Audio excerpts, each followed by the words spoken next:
اس میں یہ ہوتی ہے دراصل ایک وجہ مین کہ آپ ان سے صرف ایک جنرل رائے مانگتے ہیں اور وہ that has no binding effect. اس کا کوئی بائنڈنگ افیکٹ نہیں ہوتا کہ آپ ضرور اس کو تسلیم کریں. ہاں اگر وہ کوئی ایسی کنکریٹ ایویڈنس کے ساتھ وہ پیش کرتا ہے, اپنی اوپینین دیتا ہے, تو ججز سم ٹائم اس کو کنسیڈر کر سکتے ہیں. مگر اب تو بائی نوٹیفیکیشن پچھلے PDM-1 کی اس میں گورنمنٹ میں شہباز شریف نے تو نوٹیفیکیشن کیا تھا کہ جناب آپ کوئی بھی پروموشن پوسٹنگ ٹرانسفر کی کنسلٹیشن کے بغیر نہیں ہوگی, ان کی مانیٹرنگ ہوگی اور ان کے آرڈر سے ہوگا. تو یہ تو انہوں نے پورے سویلین سپریمیسی کا ستیہ ناش کر دیا. دیکھیں ایک رپورٹ منگوانا جو ان کے پاس کوئی انفارمیشن ہوتی ہیں, کوئی خدا نہ خواستہ کوئی اسٹیٹ کے خلاف کسی سازش میں تو کوئی نہیں, کوئی ایسی انفارمیشن ہے جو ان کے پاس نہ ہو وہ آپ دیں تو وہ that is a separate thing. لیکن میں تو اس میں بھی بلیو نہیں کرتا. ایک ایسا وکیل ہے کہ جس کو آپ کے پاس صبح شام پیش ہوتا ہے, آپ کو نہیں پتا کہ اس کا ریپیوٹ کیا ہے, اس کا کنڈکٹ کیا ہے, اس کی اچھائی اور برائی کیا ہے. اگر آپ اس کو جانتے ہیں تو ہی آپ اس کو ریکمینڈ کرتے ہیں نا. دوسرا ایک اور تاثر یہ دیا جا رہا ہے کہ ہائی کورٹ خود مداخلت کو روک سکتی ہیں. یہ بات ایک درست ہے ٹو سم ایکسٹینٹ کہ ان کو اپنی پاورز ایکسرسائز کرنی چاہیے. مگر دیکھیں نا اسلام آباد ہائی کورٹ میں کتنی انٹرفیرنس ہو رہی تھی, وہ نہیں کر پائے. ان کے ہاں پرابلم سے اور فل کورٹ میٹنگ تک نہیں ہو سکی پچھلے ایک سال میں جو کچھ ہوتا رہا. اس کا مطلب ہے کہ ان کے اوپر اتنا پریشر تھا یا کوئی ایک کا اثر رسوخ اتنا تھا کہ وہ ایک فل کورٹ میٹنگ نہیں کرا سکے اور کوئی ایسا لاہمل نہیں دے سکے جس کے ذریعے اس انٹرونشن کو روکا جا سکے. اچھا, سپریم کورٹ نے ہائی کورٹس کی تجاویز کو پبلک کرنے کا حکم دیا, اور نہ صرف یہ بلکہ انہوں نے کہا کہ یہ جو تجاویز ہیں ہائی کورٹ کی طرف سے یہ صرف تجاویز نہیں ہے بلکہ یہ چارج شیٹ ہے. جی بالکل, اس میں کوئی شک نہیں ہے. یہ چارج شیٹ ہے موجودہ حکومت کے خلاف, انٹیلیجنس ایجنسیز کے خلاف, اسٹیبلشمنٹ کے خلاف. یہ ایک بہت سنجیدہ معاملہ ہے اور اس کو پبلش کرنا بھی اچھی بات ہے. مگر اس پبلش کرنے کے بعد جو ہم یہ کہتے ہیں کہ عمران خان کو پولیٹیکل وکٹمائزیشن کے ذریعے سزا دلائی گئی, اس میں بھی کوئی شک و شبہ نہیں رہ گیا. اور جب ہم کہتے ہیں کہ ہمارے ہزاروں کی تعداد میں لوگوں کو اٹھایا گیا, مارا پیٹا گیا, ان کے گھر توڑے گئے, ان کے بچوں کو اٹھایا گیا, ان کی بیویوں کو تشدد کا نشانہ بنایا گیا, بچوں کو تشدد کا نشانہ بنایا, تو یہ ساری چیزیں سچ لگتی ہیں. جب آپ ایک سیکیور جج, یعنی جو ایک کانسٹیٹیوشن اس کو سیکیورٹی دیتا ہے, اگر اس کے ساتھ یہ ہو سکتا ہے تو عام PTI کے ورکر کے ساتھ کیا کچھ نہیں ہوا ہوگا, آپ اس سے اندازہ لگا لیں. بالکل. جسٹس بابر ستار کے خلاف بھی مہم چل رہی ہے. میڈیا جب بھی کوئی جج بولتا ہے, کوئی پوائنٹ لے کر آتا ہے تو اس کے خلاف میڈیا ٹرائل شروع ہو جاتا ہے یا پھر ان کو ٹارگٹ کیا جاتا ہے. آپ اس کو کیسے دیکھتے ہیں, ان کے خلاف جو مہم چل رہی ہے؟ دیکھیں میں اس کی شدید مذمت کرتا ہوں. جسٹس بابر ستار اور جسٹس اطہر اللہ کے خلاف اس طرح کی موومنٹ چل رہی ہے, اور جسٹس بابر ستار کی جو پرسنل ڈاکومنٹس ہیں فیملی کے, وہ بھی اٹھا کر کے مارکیٹ میں لے آیا گیا. That is very wrong. یہ غلط بات ہے کہ اگر ایک انڈیپینڈنٹ جج ہے, ایک کمپیٹنٹ جج ہے, وہ لوگوں کے لیے اچھا کام کر رہا ہے, اچھا سوچتا ہے, اگر آپ اس کے فیصلے سے متفق نہیں ہیں آپ چیلنج کر لو انٹا کورٹ اپیل کی صورت میں یا سپریم کورٹ میں اپیل کی صورت میں. مگر ان کی ذات پہ اٹیک کرنا, ان کو بلیک میل کرنا, ان کو ہراس کرنا, یہ کسی صورت مناسب نہیں ہے. یہ انکانسٹیٹیوشنل اینڈ انلیگل ایکٹ ہے. ٹھیک ہے شعیب شاہین صاحب, لاسٹ ریمارکس آپ کے لینا چاہوں گی کہ عدلیہ کی آزادی میں آپ کو کیا لگتا ہے کہ سب سے بڑا چیلنج کیا ہے, اور پولیٹیکل گورنمنٹ جس کے ماتحت یہ ساری انٹیلیجنس ایجنسیز ہیں وہ کہاں کھڑی ہے؟ دیکھیں پولیٹیکل گورنمنٹ تو کھڑی نہیں ہے, لیٹی ہوئی ہے. شہباز شریف جو یہ کہتا ہے کہ میں اسٹیبلشمنٹ کی آنکھ کا تارا ہوں, جو محسن نقوی جس نے ایک کرپشن کی بنیادیں قائم کی اور اس نے جس طرح پاکستان کی بنیادی اکائیوں کو نقصان پہنچایا, آئین اور قانون کو توڑا, بنیادی انسانی حقوق معطل کیے, اس کو مسلم لیگ نون والے اٹھا کر کے وزیر داخلہ بنا گئے. تو اس سے آپ اندازہ لگائیں کہ جو PMLN ہے وہ کسی لحاظ سے لوگوں کے ساتھ لوائل اور سنسیئر نہیں ہے. وہ اسٹیبلشمنٹ کی آنکھ کا تارا ہے. انہوں نے مل کے اسٹیبلشمنٹ کے ساتھ اور مقتدرہ کے ساتھ انہوں نے اس ملک کے لوگوں کے اوپر ظلم, تشدد اور بربریت کا ماحول قائم کر رکھا ہے. اس وجہ سے آج شدید نفرت کرتے ہیں پنجاب کے لوگ ان سے, اور زرداری ٹولہ سے سندھ میں نفرت کرتے ہیں. انشاءاللہ وہ وقت قریب ہے کہ خس و خاشاک کی طرح مٹ جائیں گی. صحیح. بہت شکریہ شعیب آپ کے وقت کا، سینئر قانون دان، تحریک انصاف کے رہنما، آپ کے وقت کا بہت شکریہ. ناظرین، پنجاب حکومت کی جانب سے کسانوں کے معاشی قتل عام کا سلسلہ جاری ہے. کسان دوست حکومت کے دعوے کسان دشمنی میں تبدیل ہوتے ہوئے دکھائی دے رہے ہیں. سبز انقلاب کے نعرے لگانے والی پنجاب حکومت کسانوں کے معاشی استحصال پر ڈٹ گئی. پنجاب کے کسان کو جائز معاوضہ دینا تو دور کی بات، آج کسان کے احتجاج کے حق کو بھی جرم بنا دیا گیا. گزشتہ روز پنجاب اسمبلی کے باہر ظلم اور بربریت کی نئی داستان رقم کی گئی. پنجاب پولیس کی جانب سے نہ صرف کسانوں پر بدترین تشدد کیا گیا بلکہ متعدد کسانوں کو گرفتار بھی کیا گیا. زمینی حقائق یہ بتاتے ہیں کہ صوبائی حکومت اپنی ہی اعلان کردہ سرکاری گندم خریداری پالیسی پر بھی عمل درآمد کرنے سے قاصر دکھائی دے رہی ہے. پنجاب حکومت کی جانب سے گندم نہ خریدنے کے فیصلے نے کسان کو آٹا مافیا اور مڈل مین کے حوالے کر دیا. پنجاب کی کسی بھی غلہ منڈی میں کسان سے صوبائی حکومت کے 3,900 روپے مقرر کردہ نرخ پر گندم نہیں خریدی جا رہی. کسان 3,000 روپے سے بھی کم قیمت پر گندم بیچنے پر مجبور ہے. منافع تو دور کی بات، آج پنجاب کا کسان گندم کی پیداواری لاگت پوری کرنے سے بھی قاصر ہے. پنجاب حکومت کی گندم خریداری پالیسی نے کسان کو ذہنی اذیت میں مبتلا کر دیا ہے. پنجاب حکومت کسان سے گندم نہ خریدنے کے لیے مختلف جواز تلاش کر رہی ہے. کبھی نگران حکومت کی جانب سے ریکارڈ گندم امپورٹ کرنے کے فیصلے کے پیچھے چھپنے کی کوشش کی جاتی ہے تو کبھی پیسے نہ ہونے کا بہانہ بنایا جاتا ہے. کبھی صوبائی حکومت گندم رکھنے کے لیے جگہ نہ ہونے کا جواز پیدا کرتی ہے تو کبھی گندم میں نمی ہونے کا بہانہ بنایا جاتا ہے. سوال یہ ہے کہ پنجاب حکومت کسانوں کا معاشی قتل عام کیوں کر رہی ہے؟ کس کو فائدہ پہنچانے کے لیے کسانوں کا معاشی استحصال کیا جا رہا ہے؟ ہمارے ساتھ موجود ہیں چیئرمین کسان اتحاد خالد بھٹ صاحب. سر، آپ کا بہت شکریہ. یہ بتائیے، گندم کا جائز منافع دینا تو دور کی بات، کسانوں کے احتجاج کرنے کو بھی کل پنجاب اسمبلی کے باہر جرم بنا دیا گیا ہے. کسانوں کو باقاعدہ گرفتار کیا گیا. کیا طاقت کے ذریعے کسانوں کی احتجاجی تحریک کو دبایا جا سکتا ہے؟ جی بہت شکریہ، خاص کر سنو کا بہت شکریہ. آپ یقین کریں کہ جب رات کو ہمیں 3 بجے چھوڑ رہے تھے جو ہمارے کسانوں کو، تو وہ کہہ رہے تھے یار سنو اور یہ ایئر وائی اور 2-3 چینلز نے اتنا تنگ کیا ہوا جس کی وجہ سے ہم آپ کو رہائی دے رہے ہیں. آپ یقین کریں کہ کل ہم پرامن تھے، پرسوں رات سے کریک ڈاؤن شروع تھا. پورے ضلعوں میں ضلعی صدر، جنرل سیکٹری کو 20 دن کے لیے جیسے دہشت گردوں کو بند کرتے ہیں پہلے ہی 1 دن بند کر دیا تھا. اس کے باوجود بھی ہم نے بڑی کوشش سے ہم لاہور پہنچے، داتا دربار ہم سارے اکٹھے ہوئے اور وہاں سے ہم داتا دربار سے پیدل جب جی پی او چوک پہنچے تو ہم پرامن تھے، پیدل تھے، بچے تھے، ہماری بہنیں تھی، بیٹیاں تھی، ہم سب لوگ کسانوں کے ہم ساتھ تھے.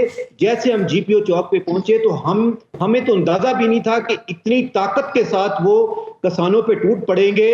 انہوں نے جی جیسے ہم پہنچے اتنا تشدد، لاٹھیاں، کسان گر گئے، بچے گر گئے اور ایسا مار رہے تھے. اور یہاں تک کہ ایس پی لیول کے لوگ، ایک سپاہی لیول تھی، میں نے ایک ایس پی لیول کے بندے کو دیکھا جو ایک بزرگ کو ڈنڈے مار رہا تھا. میں تو حیران ہو گیا کہ یہ ظلم اس گورنمنٹ، پنجاب گورنمنٹ یہ کرنے جا رہی ہے. جس طرح ہمارے ساتھ ظلم ہوا، انشاءاللہ ہم ایک لائحہ عمل تیار کر رہے ہیں. ہم پوری تیاری کے ساتھ اب ہم نے یہ پلان کیا ہے کہ جو پنجاب گورنمنٹ نے ہمارے ساتھ ظلم کیا، اللہ گواہ ہے کہ اگر ہم آگے سے ریئیکشن کرتے تو سانیہ ماڈل ٹاؤن سے ایک نیا سانیہ جنم لیتا. لیکن ہم نے اپنے کسانوں کو روکے رکھا، ہم نے پرامن رہے، لاٹھیاں کھاتے رہے، ہم نے آگے سے ریئیکشن نہیں دیا. اچھا بھٹ صاحب، آج بھی پنجاب حکومت یہ پینٹ کرتی ہے یوزلی کہ وہ کسان دوست ہیں، وہ کہتے ہیں کہ ہم کاشت دوست ہیں، کسان کارڈ لے کر آ رہے ہیں. اور آج صوبائی کابینہ کے اجلاس کی صدارت کرتے ہوئے مریم نواز صاحبہ نے کہا کہ ہم آڑتی اور مڈل مین کو استحصال نہیں کرنے دیں گے کسان کا. اور انہوں نے کہا کہ میری نیت ہے کہ اللہ کے مخلوق کے لیے روٹی سستی ہو. آپ کو کیا لگتا ہے، آپ اس بیان کو کیسے دیکھتے ہیں اور پنجاب حکومت کی پالیسی کو آپ کس طرح سے دیکھ رہے ہیں؟ یہ کیا صرف لفاظی ہے، پریکٹیکلی کچھ بھی نہیں ہے؟ مریم صاحبہ آپ یہ بتائیں کہ آپ نے ہمارے سے گندم 3900 کا ریٹ رکھا، مڈل مین نے 2200 میں، جنوبی پنجاب کی 60% گندم مڈل مین نے اور فلور مل نے خرید لی ہے. مریم صاحب آپ کو یہی نہیں پتا، 60% گندم 2200 سے لے کے 3000 کے اندر گندم اس مڈل مین نے خرید لی ہے. آپ ظلم دیکھیں کہ ہم سے 2800 میں خریدی ہے، فلور مل والا گورنمنٹ کو کہتا ہے کہ میں نے 3900 کی خرید لی. کل جب وہ آٹا بیچنے جائے گا تو پہلے دن ہی فلور مل والے کو ایک من پہ ابھی بھی 1200 روپے بغیر آٹا بنانے کے اس کو گندم سے ہی بچ گیا ہے. تو مریم صاحبہ کیسے کہ آپ غریب کسان کو فری آٹا سستا آٹا دے رہی ہیں؟ آپ 70% کسان کے ساتھ بھی ظلم کر رہی ہیں. اور جو 250 کی گندم خریدی ہے فلور مل نے وہ آج آپ کو 3900 کی بول رہا ہے اور وہ آٹا کل 5000 کا بیچے گا. نہ میرا کسان محفوظ آپ کے ظلم سے رہا نہ غریب آٹا خریدنے والا اس ظلم سے محفوظ رہا. دونوں کے ساتھ ظلم کر دیا آپ نے. 29 دسمبر کو آرمی چیف صاحب اور نے کہا کہ کسانوں کو بلاؤ ہم سننا چاہتے ہیں اور ہم مل کے آپ کے ساتھ کام کرتے ہیں. 29 دسمبر کو 2023 میں ہم نے ایک کسان کنونشن رکھا جس میں تمام صوبے کے چیف سیکرٹری پاور فوڈ سب موجود تھے. تو جب میں نے سپیچ کی کیونکہ میری سپیچ کے بعد آرمی چیف کی سپیچ تھی تو میں نے آرمی چیف صاحب کو بولا کہ آرمی چیف صاحب آپ نے ڈالر والے چور تو پکڑ لیے, وہ تو بڑے مشکل چور تھے, میرے چور بہت آسان ہیں, اگر آپ اجازت دیں تو میں اپنے چوروں کے بارے میں بتا دوں. تو آرمی چیف نے کہا جی بتائیں. تو میں نے کہا میرے جو چور ہیں وہ بہت ایزی ہیں, وہ چاروں chief secretary food, secretary agriculture, یہ ہمارے اور سیکرٹری پاور, یہ میرے ساتھ چور ہیں. اگر آپ ان کو پکڑ لیں گے تو میرا کسان جو ہے نا خوشحال ہو جائے گا. تو پھر آپ آج کیوں نہیں بات کرتے ایس اے ایف سی سے کہ وہ مداخلت کریں؟ آرمی چیف سے کیوں نہیں کہہ سکتے؟ اسٹیبلشمنٹ سے کیوں نہیں کہتے کہ وہ مداخلت کریں؟ کیونکہ قومی اسمبلی ہو یا صوبائی اسمبلی, حکومتی ارکان ہو یا اپوزیشن, سب احتجاج کر رہے ہیں لیکن ان کی بات نہیں سنائی دی جا رہی اور آپ لوگ بھی احتجاج کریں, اس کے باوجود اس پالیسی پہ نظر ثانی نہیں کی جا رہی. تو آپ کو لگتا ہے کہ آرمی چیف آپ کا یہ مسئلہ حل کر سکتے ہیں؟ وہ واحد شخصیت ہے. سپیچ میں میں نے آرمی چیف سے جب کہا میری سپیچ میں نے کہا آرمی چیف صاحب مافیا ہے. آرمی چیف صاحب نے جب تقریر کی اس نے کہا خالد صاحب مافیا نہیں ہے, یہ مافیاز ہیں. تو میں آرمی چیف سے اپیل کرتا ہوں, میں ایک آپ کو مثال دیتا ہوں اور پوری میڈیا کے سامنے آرمی چیف اور پوری انٹیلیجنس کے آپ نے 40 ارب کی گندم خریدنی ہے, ایک سابقہ ایم پی اے, ایک حکومت کا سابقہ ایم پی اے اور ایک ڈی سی مجھے بلائیں, میں ان کا نام دیتا ہوں, خدا کی قسم ان کو پکڑے 40 ارب روپے وہ دے دیں گے. 2 بندے 40 ارب روپے 2 بندے دے دیں گے. اگر میں یہ ثابت ان پہ نہ کر سکا تو مجھے جو مرضی سزا دو. اچھا, حکومت کی جانب سے بھٹ صاحب کچھ تجاویز بھی سامنے آ رہی ہیں. حکومت کسان کو 400 سے 600 روپے سبسڈی دینے پر بھی غور کر رہی ہے. کیا سبسڈی سے کسان کا مسئلہ حل ہو سکتا ہے؟ دیکھیں جی, آپ نے بھی دیکھا ہوگا کہ مریم صاحبہ نے 44 ارب روپے کا آٹا غریبوں کو بانٹا ہے. میں کہتا ہوں کہ ان کی بیوروکریسی ہمارے ساتھ بیٹھ جائے. یہ ایک وہ پیسے دیتے ہیں جو بیوروکریسی اور سیاستدان مل کے کھا جاتے ہیں. آج بھی پاسکو کی بوری سندھ میں 800, پنجاب میں 600 روپے میں آڑتی خرید رہا ہے اور وہ 3000 میں گندم خریدتا ہے, 500 روپے 400 روپے اس کو بچ رہا ہے. آج بھی پاسکو شرعام بوریاں بیچ رہا ہے, کسی کسان کو نہیں دے رہا. میں آرمی چیف صاحب, انٹیلیجنس ادارے, نیب, کون کس کو کہیں کہ آپ ان کو پکڑیں؟ میں نے 2 بندوں کی مثال دی ہے. 2 بندوں سے پنجاب کی گندم خریدی جا سکتی ہے, 2 بندوں سے. اور اگر میں ثابت نہ کروں تو مجھے جو مرضی سزا دے دیں. اتنا ظلم ہو رہا ہے کرپشن. اچھا بھٹ صاحب, کھاد پر حکومت سبسڈی دینے کی بات کرتی ہے لیکن نہیں ملتی, بیج پر سبسڈی نہیں ملتی, لیکن اب اگر وہ کہتے ہیں کہ کیش کی فارم میں سبسڈی ہم دے دیں تو پھر کیا کوئی بات بن جائے گی؟ مل سکتی ہے؟ نہیں جی, ہمیں کسانوں کو بھیک بالکل نہیں چاہیے, لیکن میں کہتا ہوں کہ صوبوں کو کھول دیں. پنجاب گورنمنٹ ساری فیڈرل گورنمنٹ کے ساتھ کہے کہ گندم آپ جس مرضی صوبے میں بیچ لیں. اب جنوبی پنجاب مریم صاحبہ بک گیا ہے, گندم بک گئی ہے, 1 مہینہ. بالکل, یہ پرپوزل بھی زیر غور ہے. آپ کو لگتا ہے کہ اسے مسئلہ حل ہو جائے گا اگر گندم کی نقل و حمل سے کھول دیا جائے, اگر جاری کر دیا جائے, افغانستان کا بورڈر کھول دیا جائے, سپوز کے پی کے کا کھول دیا جائے, بلوچستان کا کھول دیا جائے, یو تھنک کہ اس سے یہ مسئلہ سالو ہو جائے گا؟ 200-300 روپے کا ریٹ اوپر چلا جائے گا, 200-300 روپے ریٹ اوپر چلا جائے گا. میں مریم صاحبہ سے اور پرائم منسٹر سے ابھی بھی ریکویسٹ کرتا ہوں کہ زراعت کی ایمرجنسی ڈکلیئر کر دیں. جو دوسری تو بھٹ صاحب, اگر یہ خریداری کی پالیسی پہ نظر ثانی نہیں کرتے اور نہیں خریدتی حکومت کسان سے, تو اب اور آٹا مافیا یا مڈل مین اونے پونے داموں پہ خرید لیتے ہیں, ان کے ہاتھوں ان کو بیچنا پڑ جاتا ہے, تو آپ کو کیا لگتا ہے کہ زراعت پر اور کاشتکار کی زندگی پر کیا امپیکٹ ہے؟ میرے کسانوں نے یہ فیصلہ کیا ہے کہ اگر 2-4 دن میں فیصلہ نہیں کرتے, ہم اپنے مال مویشی بچے لے کے ہم ٹرینوں کے ٹریک پہ لیٹ جائیں گے، بچوں کے ساتھ شاہراہ پہ بیٹھ جائیں گے، موٹر وے پہ بیٹھ جائیں گے۔ بہت شکریہ خالد بٹ صاحب آپ کے وقت کا، اس میں کوئی شک نہیں، یہ لمحہ فکری ہے پنجاب حکومت کے لیے، مریم نواز صاحبہ کے لیے، شہباز شریف صاحب کے لیے، جو کسان پیکیج، کسان کارڈ اور گرین انیشیٹو کے بہت بڑے بڑے دعوے کرتے ہیں۔ کسان کو ان کا حق چاہیے، بھیک نہیں چاہیے۔ سنو کسان کی، سنو زراعت کی، سنو پاکستان کی۔ ناظرین، وفاقی حکومت نے ٹریک اینڈ ٹریس سسٹم کی ناکامی کے بعد ایف بی آر کے اعلیٰ ترین افسران کو ان کے عہدوں سے ہٹا دیا۔ حکومت کی جانب سے یہ اقدام ایس آئی ایف سی کی رپورٹ کی روشنی میں کیا گیا ہے۔ یہ افسران اسمگلنگ اور ٹیکس چوری میں ملوث ہیں۔ حکومت نے جہاں ایف بی آر میں کرپٹ افسران کے خلاف کریک ڈاؤن کا آغاز کیا ہے، تو وہیں افسران کی قابلیت اور دیانتداری کی بنیاد پر انہیں 4 کیٹیگریز میں تقسیم کیا جا رہا ہے۔ زمینی حقائق یہ بتاتے ہیں کہ ٹیکس چوری کی روک تھام اور ٹیکس نیٹ بڑھانے کے لیے تمباکو، سیمنٹ، چینی اور کھاد سیکٹر کی الیکٹرانک مانیٹرنگ کے لیے ٹریک اینڈ ٹریس سسٹم متعارف کرایا گیا تھا۔ وزیر اعظم کے مطابق پی ٹی آئی کے دور میں شروع کیا گیا ٹریک اینڈ ٹریس سسٹم مکمل فراڈ کے سوا کچھ نہیں تھا۔ ٹریک اینڈ ٹریس سسٹم جیسا معاہدہ اپنی زندگی میں نہیں دیکھا۔ معاہدے میں پینالٹی کلوز نہیں ڈالی گئی۔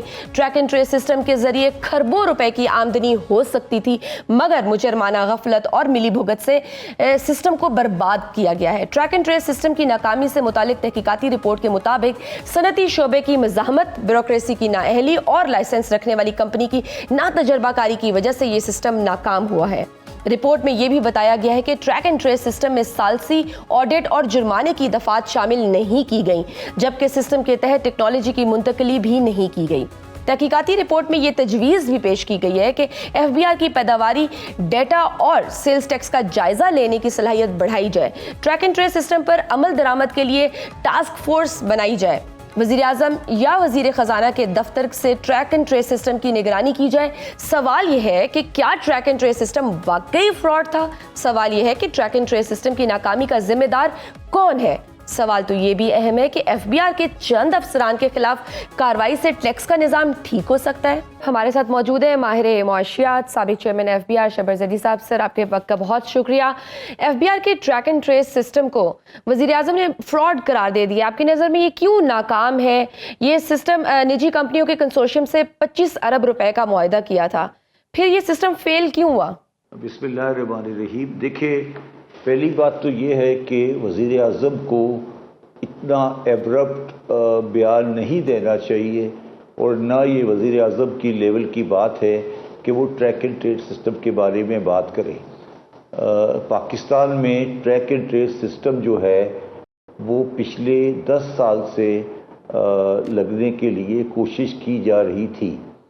جب میں چیئرمین ایف بی آر بنا اور وہ کوشش ناکام جو ہوتی تھی وہ اس لیے ہوتی تھی کہ ہمارے ایف بی آر کے لوگ، ہمارے بزنس کے لوگ، ہمارے کمیونٹی کے لوگ وہ نہیں چاہتے کہ ٹریک اینڈ ٹریس سسٹم لگے، کہ پاکستان میں چیزیں ڈاکومنٹ ہو۔ جب میں چیئرمین ایف بی آر بنا تو میں نے ٹریک اینڈ ٹریس سسٹم کو لگانے کا لگا دیا کا مطلب یہ ہے کہ میں نے اس کا سارا سسٹم آگے کر کے اور اس کو کانٹریکٹ کے لیول تک لے گیا، اور اس کے بعد میں چھوڑ کے آ گیا۔ کانٹریکٹ میرے آنے کے بعد سائن ہوا اور ایک کنسورشیم نے ٹریک اینڈ ٹریس سسٹم لگایا جو کہ 2019-20 میں لگ گیا۔ ٹھیک ہے، آج 2024 میں وزیر اعظم صاحب یہ کہہ رہے ہیں کہ یہ سسٹم فراڈ ہے۔ میرا سوال یہ ہے کہ کیا 4 سال تک ہم سو رہے تھے؟ 2019 میں یہ سسٹم لگا ہے، اور 4 سال تک کیا ہمیں یہ نہیں پتا تھا کہ یہ سسٹم چل رہا ہے یا نہیں چل رہا؟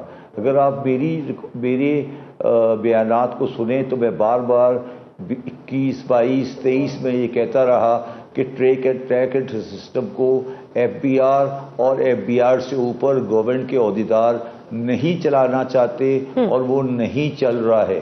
تو ابھی فیصلہ یہ کرنا ہے کہ کیا ہم چلانا چاہتے تھے یا ہم نے انٹینشنلی اس کو بند کیا۔